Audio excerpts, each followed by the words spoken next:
Fine. Just that one word at first. Then the rest came out like a dam breaking. Yes, all of it. I was bored. Is that what you want to hear? That perfect, dependable Tyler wasn't enough? That I needed more? It landed like a grenade in a very small room. Nobody breathed. The admission just hung there in the air, ugly, irreversible, and somehow worse than anything I'd imagined hearing. Because it wasn't remorse. It wasn't even anger anymore. It was just the raw, ugly truth finally running out of places to hide. And then she turned to me, this woman I'd shared a bed with for 15 years, whose parents were sitting 10 feet away, whose 3 boyfriends had just heard everything and said, "Well, congratulations, you've ruined everything. Are you happy now?" You ever have one of those nights that starts out completely embarrassingly normal? Good food, good company, windows down on a warm spring evening, and then in the span of about 3 seconds, your entire life just detonates? No warning, no slow build. Just one moment you're fine, and the next you're not. And you know, deep in your gut, that you will never be fine in exactly the same way again. That was me. Ordinary Tuesday night, Portland, Oregon, 3 months ago. My name's Tyler Brennan. I'm 44 years old. Up until recently, I had what most people would genuinely call a good life. Solid career, nice house in the suburbs, and a wife of 15 years, Heather, who I loved with the kind of quiet, unglamorous devotion that doesn't make great TV, but I thought made a great marriage. We weren't perfect. We bickered about the dishwasher and whose turn it was to call the plumber. We had boring Sundays and stressful Mondays, but in my gut, rock solid. 15 years in, and I still thought we were the real thing. We'd just come back from dinner with friends. Easy night, couple of drinks, good food, the kind of low-stakes fun that feels like the reward for getting through another week. Heather was driving. I was in the passenger seat fiddling with the air conditioning, half listening to some pop song she was quietly humming along to. The city was warm and golden, and I actually remember thinking this, how content I felt. Full stomach, good company, wife I adored. Life was genuinely decent. Then her phone lit up. She glanced down at it, and her face did something strange. It wasn't a smile exactly, more like a flicker, a quick, private flash of satisfaction, the kind you get when something goes better than expected, the kind of expression that isn't meant for other people to see. At the next red light, she picked up the phone and started typing, thumbs moving fast. "Who's blowing up your phone?" I asked. Casual, zero suspicion, just making conversation the way you do after 15 years with someone. "Just work stuff," she said, and placed it face down on her lap. Light turned green. She accelerated. The phone shifted. Her thumb caught the screen, trying to stop it sliding, and there it was. 1 whole second, maybe less. Messages, wide open, right in my eyeline. A name I'd never seen. Dominic. A message that punched every molecule of air out of my lungs. "Last night was incredible. Can't stop thinking about your body." 11 words. That's genuinely all it took. 11 words to rewrite 15 years of marriage, of trust, of mornings and holidays and arguments and making up. 11 words, and the man I was 30 seconds ago was just gone. She shoved the phone face down fast. Too late. I didn't say anything. I stared out the windshield at the blur of suburban houses rolling past, each one hiding its own quiet secrets behind trimmed hedges and lit windows, and I felt this strange, eerie calm descend over me. Not because I was okay, I was absolutely not okay, but because something inside me had just switched off, like a circuit breaker hitting its limit. Clean, final, silent. The night was warm. Heather was still humming, and I was already somewhere else entirely. "Who's Dominic?" I kept my voice level, flat, remarkably, genuinely flat, because my chest was doing something that felt like a full drum kit falling down a staircase, but my voice stayed calm.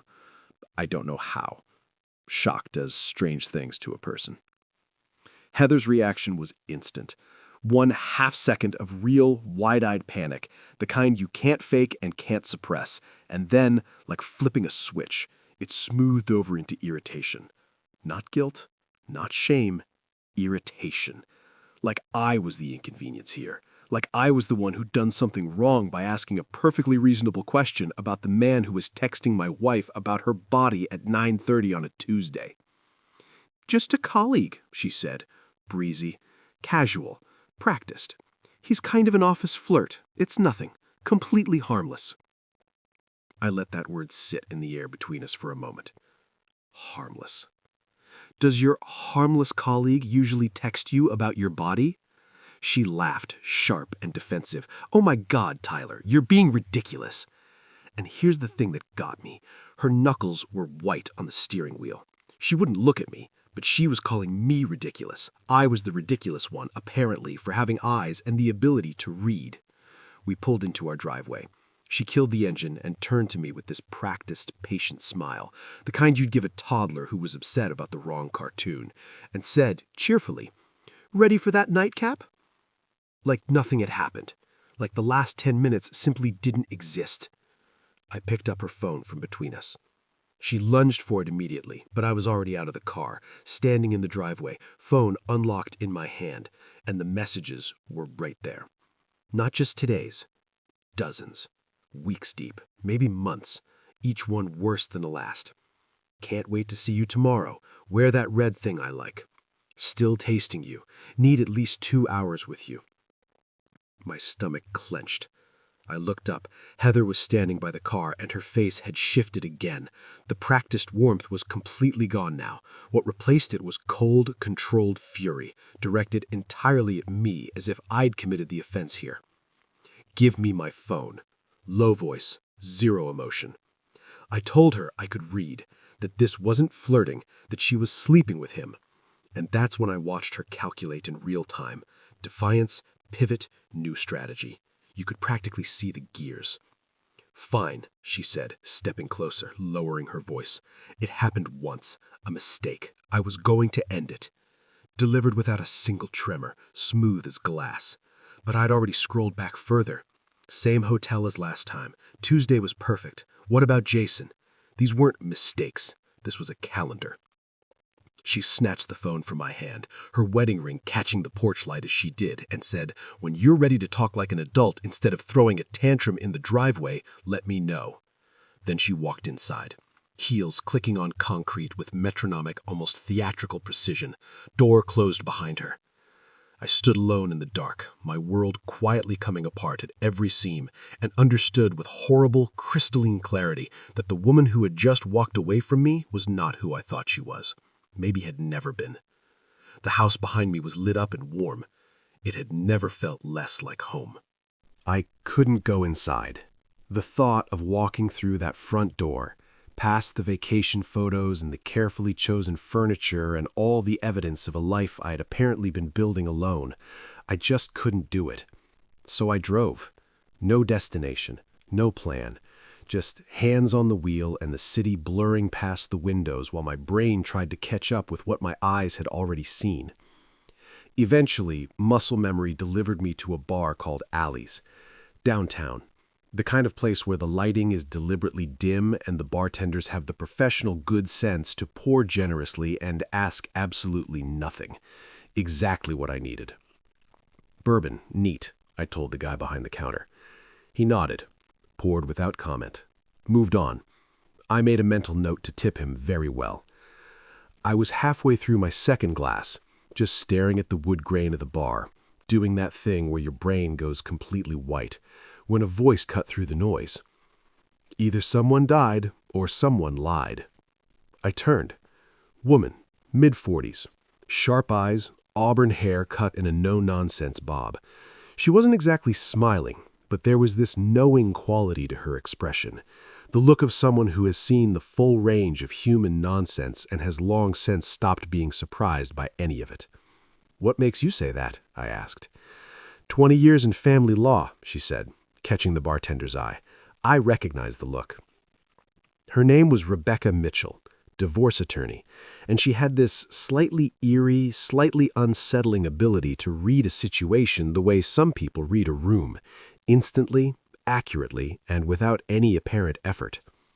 "Let me guess," she said, sipping her martini. "You caught her. She denied it. Then, when denial stopped working, she made it your fault." The bourbon glass froze halfway to my lips. "How did you—" 20 years of practice," she said simply. I told her about the text, about Dominic, about Heather laughing in the driveway and calling me insecure, about the white knuckles on the steering wheel that told a completely different story from the words coming out of her mouth. Rebecca's expression tightened. Classic gaslighting, making you question what you saw with your own eyes, making you feel like the problem. She studied me over the rim of her glass. And I'm willing to bet this wasn't the first time she made you feel that way, just the first time you had undeniable proof. I thought back. The odd phone calls, the unexplained absences, the times I'd apologized for asking where she'd been, the times I'd talked myself out of a feeling because Heather looked at me like I was being absurd. "What are you going to do now?" Rebecca asked. The question hung between us, heavy with everything it implied. Go home, pretend, try to work it out while Heather continuing doing exactly what she'd been doing? I'd seen that movie. I knew how it ended. "I don't know," I said. "Yes, you do," Rebecca replied, gentle but firm, the tone of someone who's delivered this particular truth to a lot of people in a lot of bars. You just haven't let yourself accept it yet. She was right. I knew it the second she said it. I left Allie's with Rebecca's business card in my pocket, and the slow, uncomfortable realization that the hardest part of all this wasn't what Heather had done. It was accepting that I'd been the last one to know. I called Mike from the car park outside Allie's, nearly midnight. He answered on the second ring. No questions, no fuss, just come over. That right there is the definition of a real friend. Not the ones who show up for the good times, the ones who pick up at midnight when your life is actively disintegrating. I sat in his kitchen and laid out the entire evening. Mike listened without interrupting, expression getting progressively darker with each detail. When I finished, he said the only correct thing a friend can say in that situation. "That's messed up, man. I'm sorry." Then he leaned back and said, "You remember Jay Cullen from college? The lanky guy, always surrounded by computer equipment?" I vaguely remembered someone who looked like he'd been assembled specifically for the purpose of understanding technology that confused everyone else. "He does digital forensics now," Mike said. "Electronic data recovery, analysis, the whole thing. And he owes me a favor, a pretty significant one." The next morning, after a night on Mike's couch that was about 90% staring at the ceiling, we met Jake at a quiet coffee shop downtown.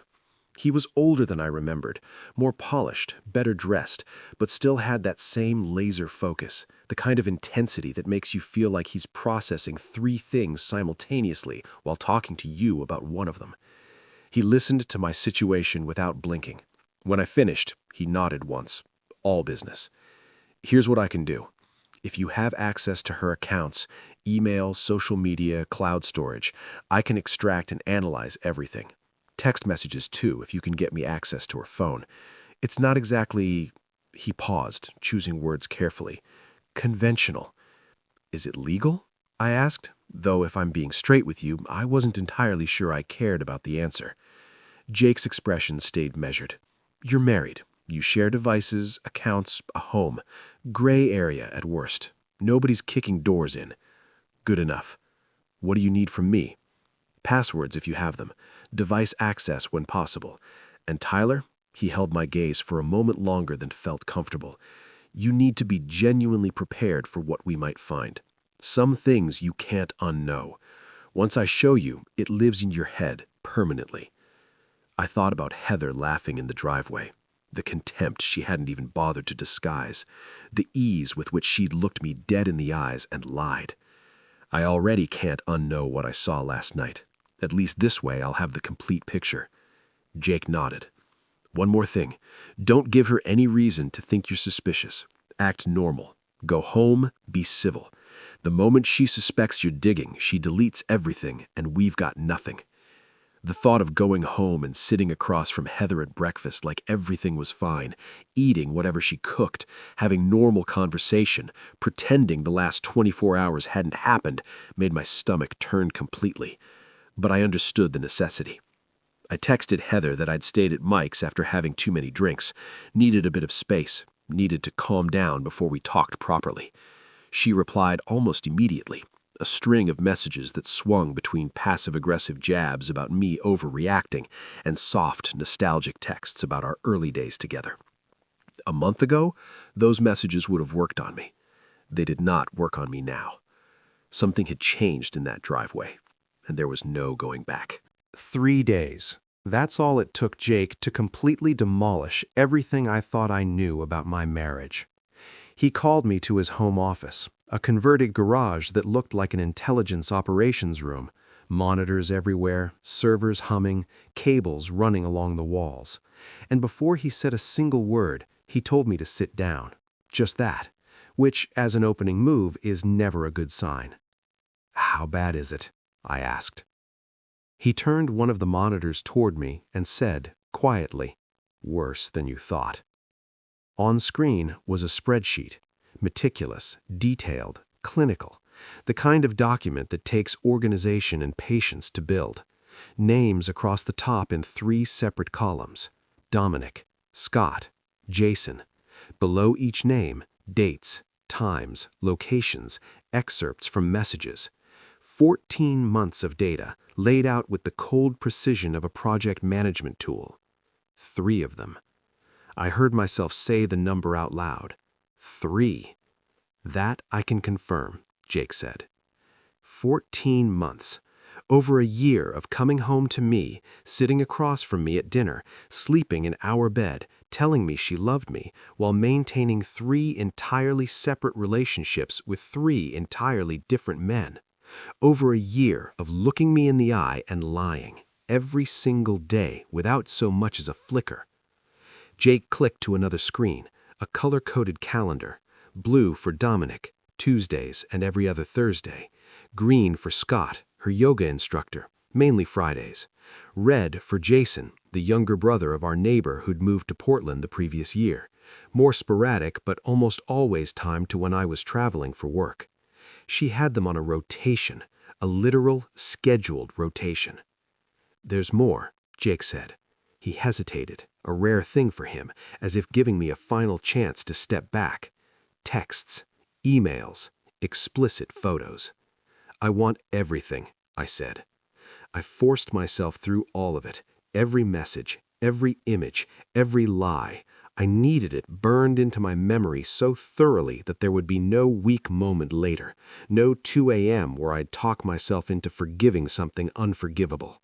It was worse than I'd imagined. Then Jake told me the detail that changed the entire shape of what I was dealing with.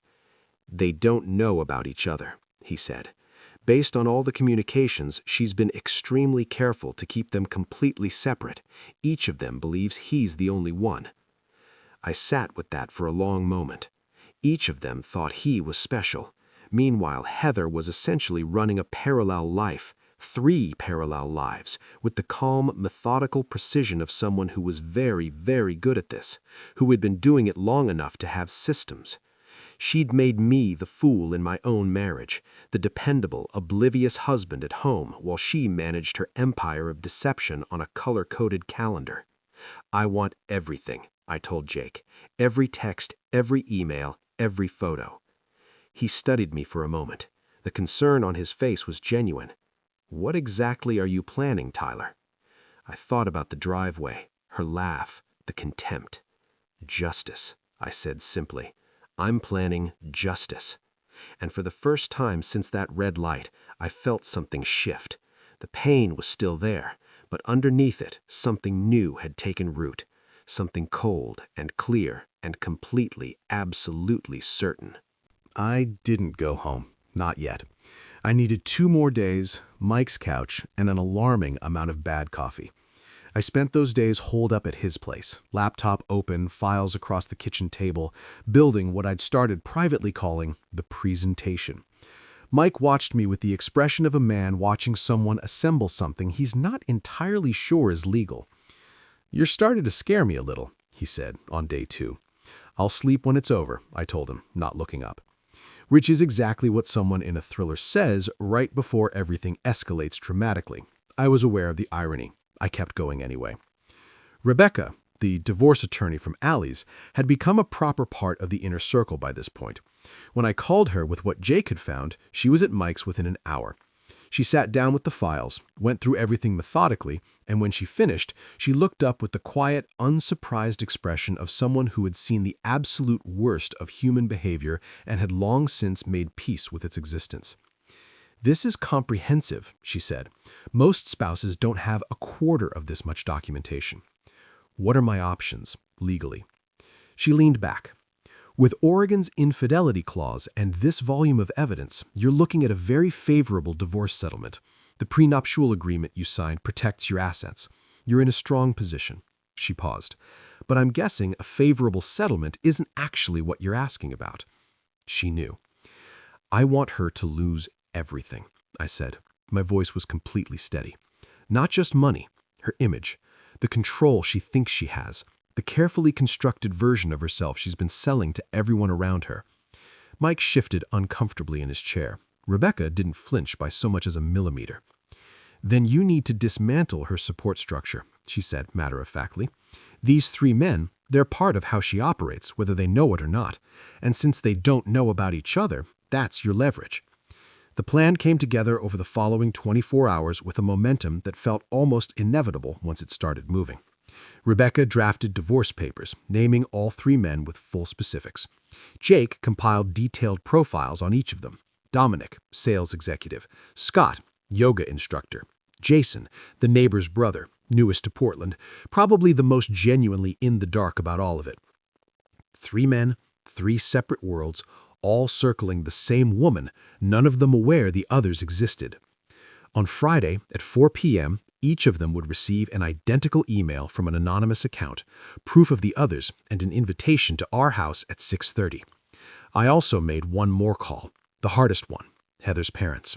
Her father, Judge Robert Wilson, was a retired judge with an uncompromising relationship with the truth. Her mother, Eleanor, had treated me like a son for 15 years. They deserved to know what was actually happening, not a version of it, all of it.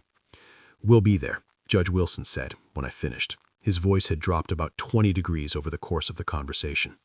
6 o'clock. I texted Heather that evening, told her I was ready to talk, that I'd be home Friday at 6.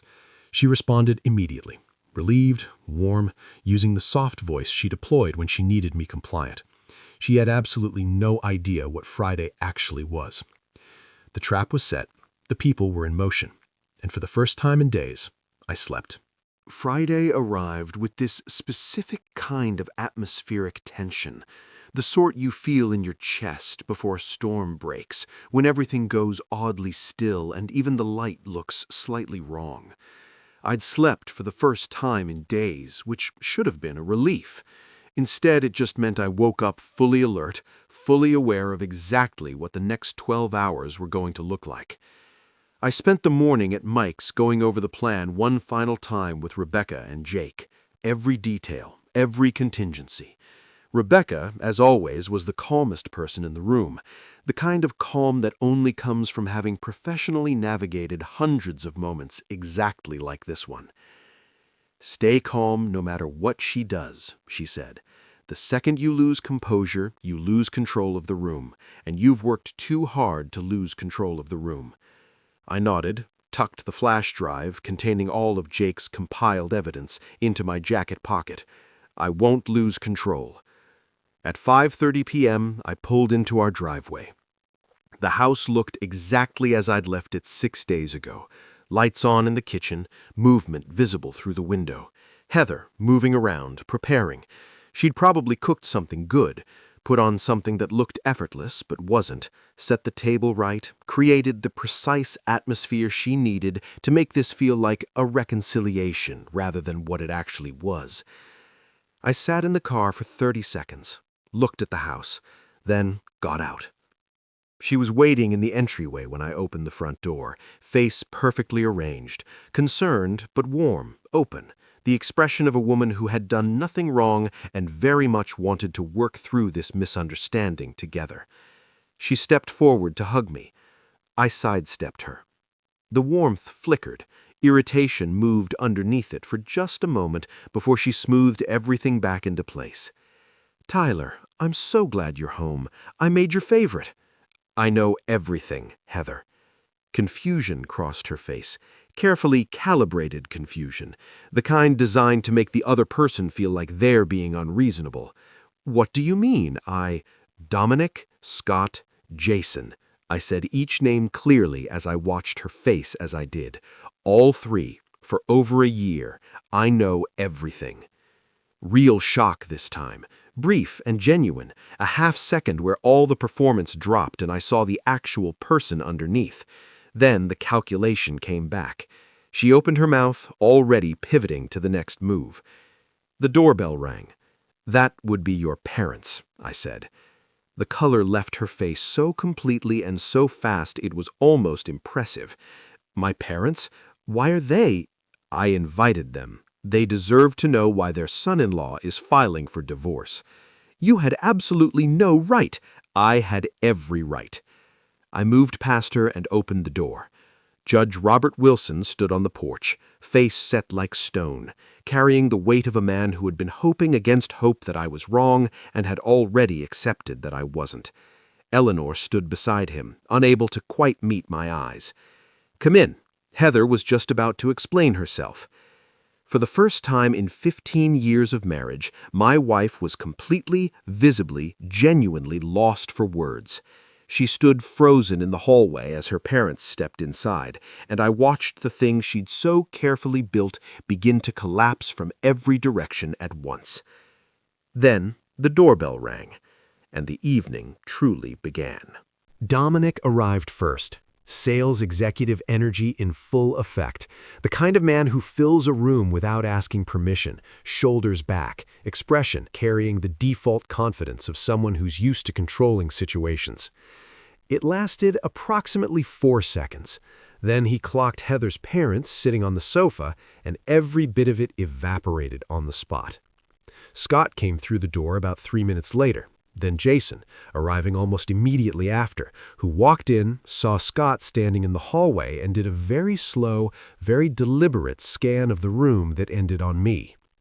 3 men, my wife's parents, my wife frozen in the middle of the living room, and me, standing by the television with a flash drive and the calmest I'd felt in weeks. "What exactly is happening here?" Dominic demanded, looking from me to Heather with the tone of a man who expected an immediate and satisfactory explanation. "Sit down," I said. "Just that. Conversational. No aggression.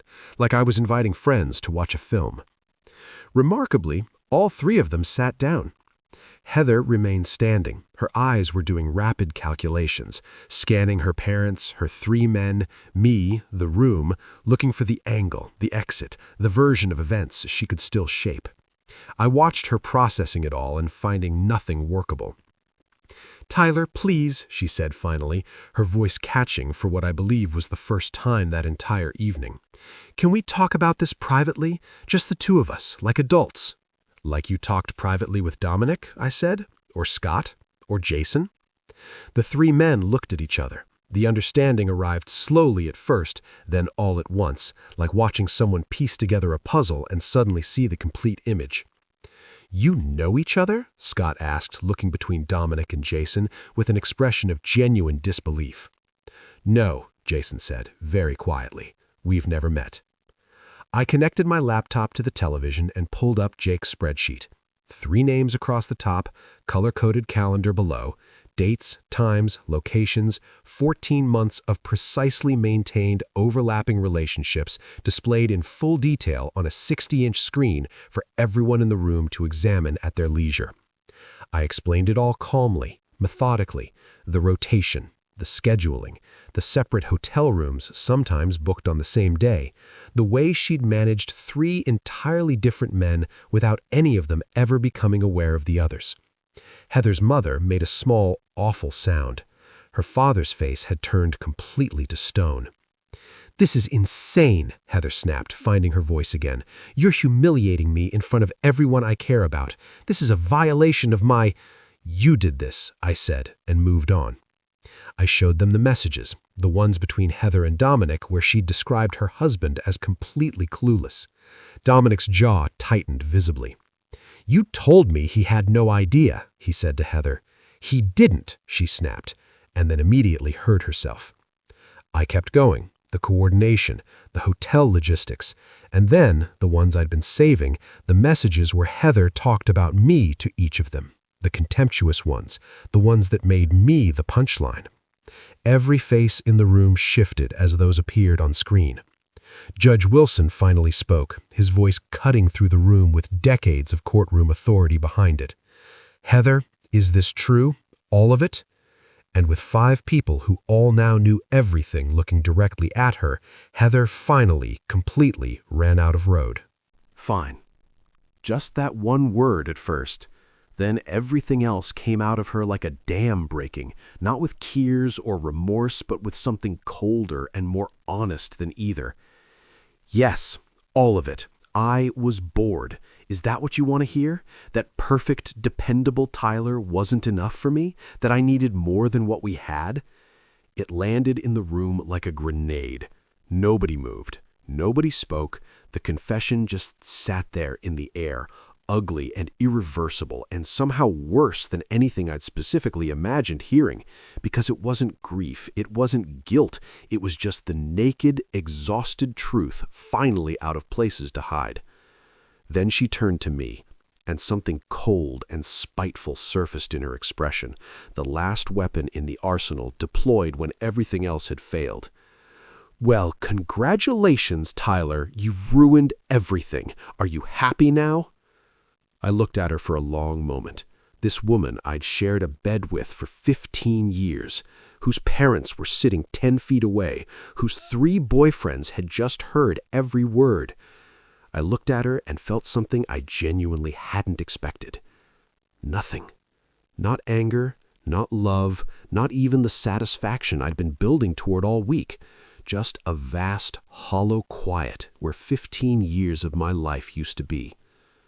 No, Heather, I said quietly, calmly, like closing a door. I'm not happy, but for the first time in a very long time, I'm free. I held out the envelope. She took it without a word. The next 40 minutes unfolded like scenes from a film I was watching rather than living. Dominic left with curses directed at Heather. Scott paused to offer me a brief, genuine apology, which I hadn't expected and thought was decent of him. Jason walked out in total silence. Heather's parents stayed longer. Her mother sat quietly on the sofa. Her father asked to speak with me privately in the kitchen, and we stood there in the bright, ordinary light of the room where Heather and I had eaten breakfast together 1,000 times. I always thought of you as a son, Judge Wilson said. His voice carried the weight of a man delivering a verdict he'd been hoping never to give.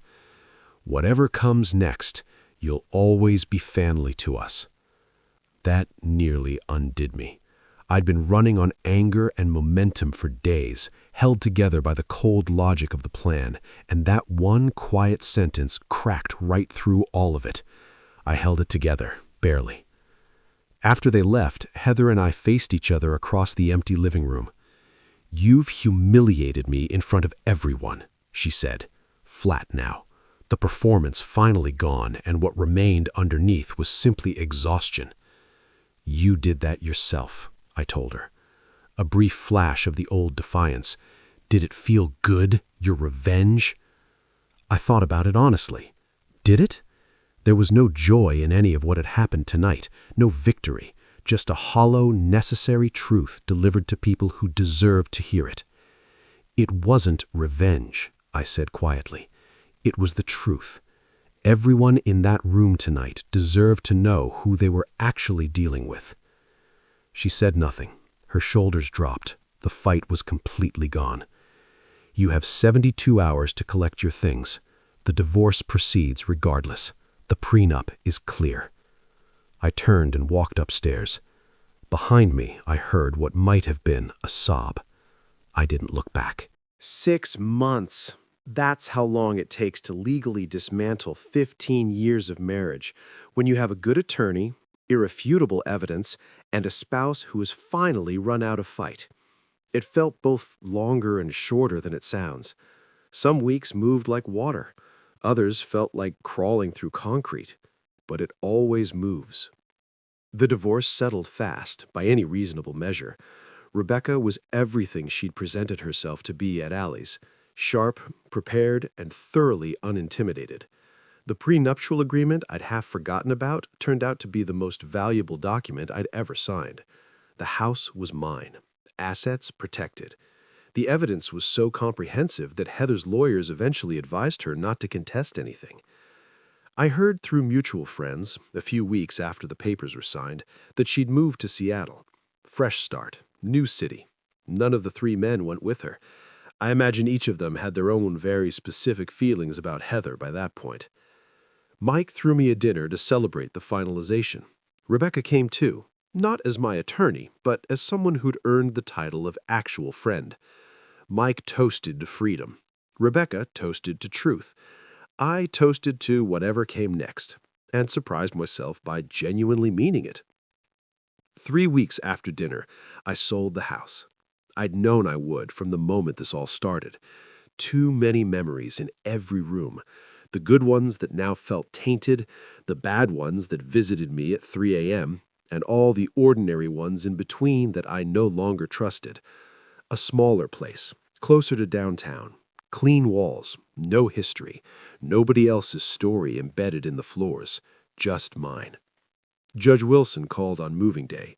He and Eleanor had kept in touch throughout everything, quietly and consistently, regardless of what Heather had apparently told them.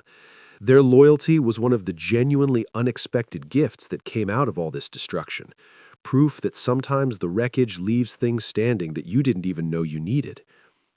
"Eleanor is insisting on bringing you a housewarming gift," he said. "We're in town next weekend." "I'd really like that," I told him, and meant every word. That evening, unpacking boxes in the new living room, I found the old photo albums. 15 years of documented life with someone who turned out to be a stranger. I held one for a long time. I thought about throwing them away. Decided against it. Put them on a high shelf instead. Not as a shrine, just as an acknowledgement. Those years happened. They're part of my story, even if the ending was nothing like I'd planned. Then I opened my laptop, sat down on the floor of my new apartment surrounded by half-open boxes, and looked up photography classes, something I'd wanted to explore for years and had quietly buried under the weight of a life built around keeping someone else comfortable. I signed up that same night. The future stretched out in front of me, open, unburdened, genuinely unknown for the first time in a very long time. Was I happy? Not yet, not fully.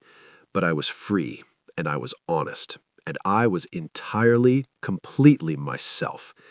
And after 15 years of being the last one to know everything, that felt like more than enough to start with. If this story hit differently than you expected, you already know why. Drop a comment, share it with someone who needs it, and trust what you saw.